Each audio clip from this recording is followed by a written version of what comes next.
சோழர்களுக்கும் பாண்டியர்களுக்கும் இடையிலான போர் என்பது பல நூற்றாண்டுகளாக தொடர்ந்த ஒரு தீராத பகை. இதோ ஒரு சிறிய வரலாற்று சுருக்கம். ஆதித்த கரிகாலனும் வீரபாண்டியனும் சோழ வரலாற்றில் மிகவும் பேசப்படும் ஒரு நிகழ்வு சுந்தர சோழர் காலத்தில் நடந்தது. அப்போது பாண்டிய நாட்டை வீரபாண்டியன் ஆண்டு வந்தான். பாண்டியர்கள் சோழர்களின் மேலாதிக்கத்தை ஏற்க மறுத்து கலகம் செய்தனர். இதனால் கோபமடைந்த சோழ இளவரசர் ஆதித்த கரிகாலன் ராஜராஜ சோழனின் அண்ணன் பாண்டிய நாட்டின் மீது படையெடுத்தார். இரு படைகளும் சேவூரில் மோதிக்கொண்டன. இந்த போரில் வீரபாண்டியன் காயமடைந்து ஓடி ஒளிந்தான். பாண்டியன் தலை கொண்ட கோப்பரகேசரி என்று அழைக்கப்படும் அளவிற்கு ஆதித்த கரிகாலன் வீரபாண்டியனை தேடிச் சென்று போர்க்களத்தில் வீழ்த்தினார்.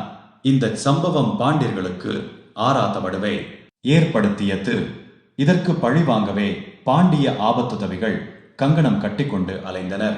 இறுதியில் இது ஆதித்த கரிகாலனின் மர்மமான கொலைக்கு ஒரு முக்கிய காரணமாக அமைந்தது என வரலாறு கூறுகிறது. பின்னர் வந்த ராஜராஜ சோழன் மற்றும் ராஜேந்திர சோழன் காலத்தில் பாண்டிய நாடு முழுமையாக சோழர் வசமானது.